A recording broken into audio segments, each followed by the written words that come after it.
Hello बच्चों, अच्छे अच्छे वीडियोस देखने के लिए नीचे दिए हुए लाल बटन को दबाकर चैनल को सब्सक्राइब करें।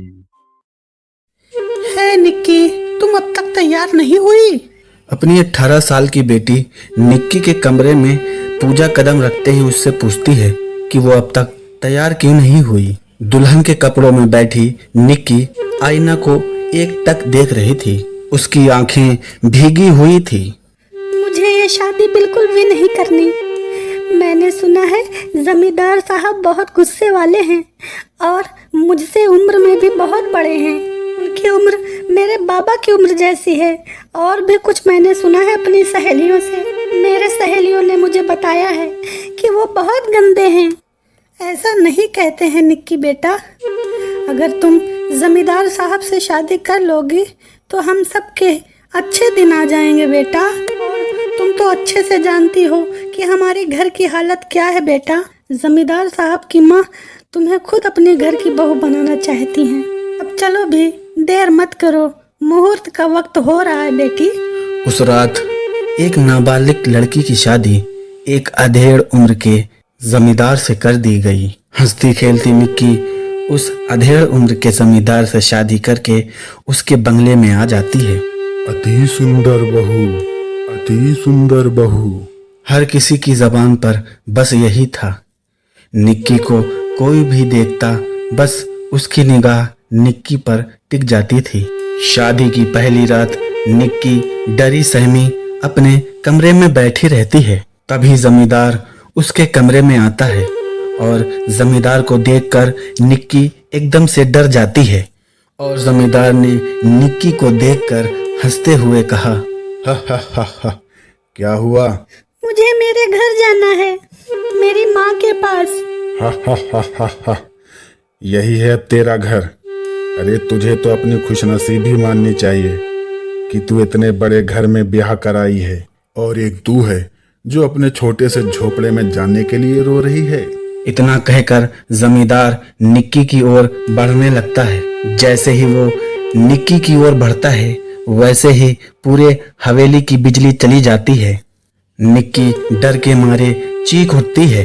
डरो नहीं, मैं जाकर देखता हूँ। इतना कहकर जमींदार रूम के बाहर चला जाता है। जमींदार के जाते ही निक्की ने राहत की सांस ली। जमींदार को गए हुए काफी देर हो चुकी थी, लेकिन वो अब तक वापस नहीं आया था।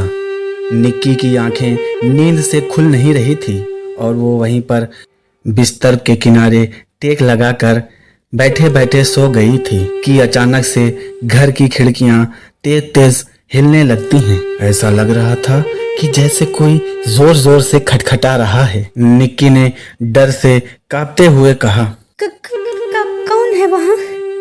जमींदार जी, मुझे बहुत डर लग रहा है। कोई है क्या वहाँ?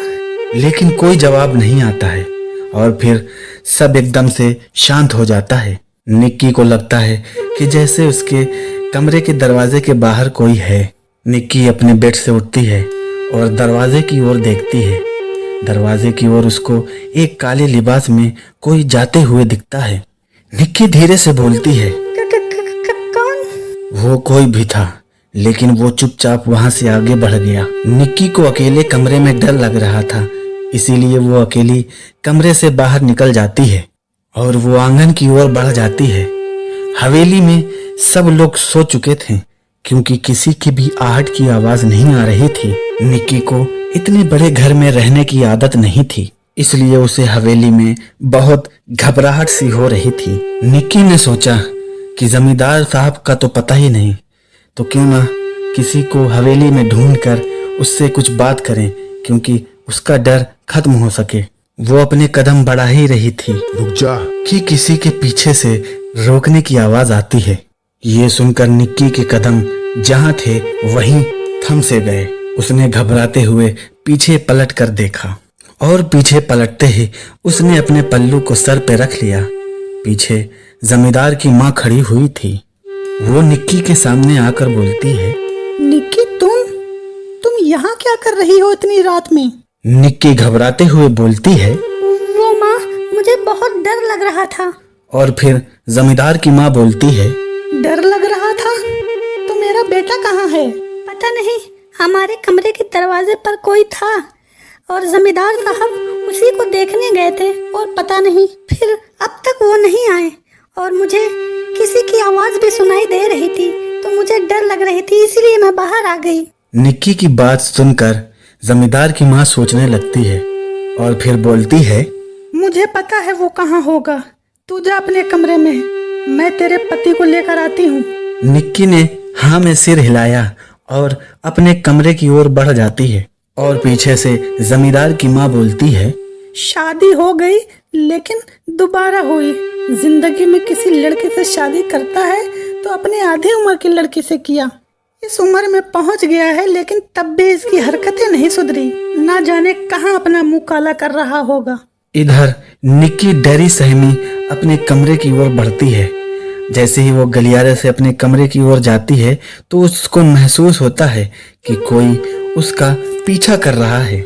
निक्की डरी और सहमी हुई थी, वो बिल्कुल पसीने में लथपथ थी और वो साहस करके अपनी मुट्ठी बंद करती है और एकदम से पीछे पलटती है। फिर देखती है कि वहां तो कोई भी नहीं था। निक्की ने राहत की सांसें ली और अपनी आंख बंद करके बोलती है, निक्की तुमको डर लग रहा है ना? जमींदार जी की माँ ने कहा ना कि यहाँ डरने की कोई बात नहीं है, तुम सो जाओ, तुमको इतनी बड़े घर की आदत नहीं है ना।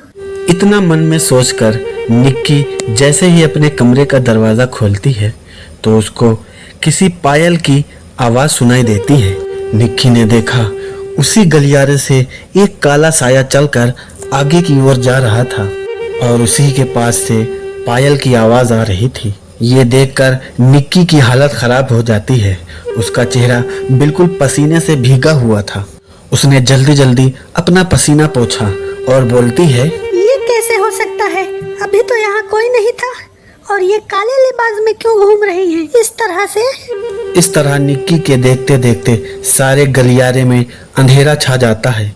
जहाँ पहले रोशनी रहती है वहाँ पे एकदम से अंधेरा हो जाता है। बुलबुल के कदम लगातार उस साये के पीछे चलता है और वो साया थोड़ी दूर चलता है और रुक जाता है।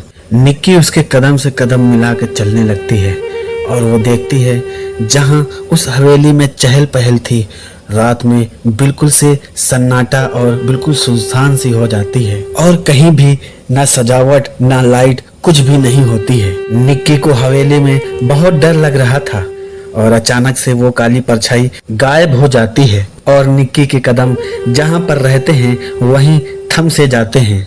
उसने घबराकर चारों तरफ देखा और उसे कोई नजर नहीं आता है सिवाय अंधेरे के। अचानक निक्की के कानों में एक उल्लू की आवाज आती है। ऐसा लग रहा था कि बहुत सारी औरतें मिलकर कुछ रस्म कर रही हैं और जैसे ही निक्की का ध्यान उस आवाज पर जाता है तो वो चारों तरफ देखती है और उसे लगता है कि जैसे ये आवाज उसके बगल वाले कमरे से आ रही है। लेकिन अभी तक निक्की ये नहीं जानती थी कि वो चलकर कहाँ आ गई है और हवेली के किस हिस्से में है। निक्की धीरे धीरे अपने कदम उस कमरे की ओर बढ़ाती है और वो जैसे ही उस कमरे की दरवाजे पर पहुंचती है तो उसने देखा कि वो दरवाजा बंद हुआ होता है। निक्की ने बहुत बार कोशिश की उस दरवाजे को खोलने की, लेकिन वो दरवाजा बिल्कुल नहीं खुलता है। निक्की को ये महसूस होता है कि जैसे उसके पीछे कोई खड़ा है, लेकिन जैसे वो पलटती है तो उसको पीछे ये दिखाई देता है कि बिल्कुल अंधेरा सा है उस गलियारे में और एकदम सा सन्नाटा सा छाया हुआ है और उस गलियारे से साए साए की आवाज आ रही है। पीछे किसी को न पाकर निक्की जैसे ही सामने देखती है कि जो दरवाजा अभी तक बंद था वो अचानक से खुला हुआ होता है और पीछे से उसे किसी ने कमरे की ओर जोर से धक्का दिया। निक्की गिरते गिरते बचती है और वो जब उठती है तो वो पलट कर देखती है तो एक बार फिर उसे कोई नहीं दिखता है। फिर निक्की के कदम जैसे ही उस कमरे में पड़ते हैं वो कमरा बिल्कुल से शांत हो जाता है। उसने उस कमरे में देखा कि बहुत सारी औरतें एक गोले में बैठकर और काली साड़ी में घूंघट डालकर कुछ रस्म कर रही थी, लेकिन वो उल्लू नहीं था, कुछ और था। वो औरतें उल्लू की आवाज में कुछ मंत्र का उच्चारण कर रही थी। ऐसा लग रहा था कि जैसे वो लोग कोई टोटका कर रही हैं और गोल गोल घूम रही थीं। ये सब देखकर निक्की को बहुत अजीब लगता है और वो उन लोग से पूछती है, कौन कौन कौन है आप लोग और ये इस तरह से क्यों कर रही हैं, वो भी काली साड़ी में। आज तो शुभ मौका है ना, तो ये काली साड़ी क्यों, और हवेली के बाकी लोग कहाँ हैं? सारी औरतें एक किनारे हो जाती हैं। जैसे ही वो किनारे होती हैं, निक्की देखती है कि उसके पति का शव जमीन पर पड़ा होता है और वो औरतें ये उल्लू की रस्म उसके शव के इर्द गिर्द कर रही हैं। ये देखकर निक्की बिल्कुल से शॉक्ड हो जाती है और अपना सर पकड़कर वहीं दीवार में बैठ जाती है और अपना चेहरा अपने घुटनों में छुपा लेती है। निक्की का पूरा शरीर कांप रहा था और वो सिसक सिसक कर रो रही थी। माँ, मुझे बहुत डर लग रहा है।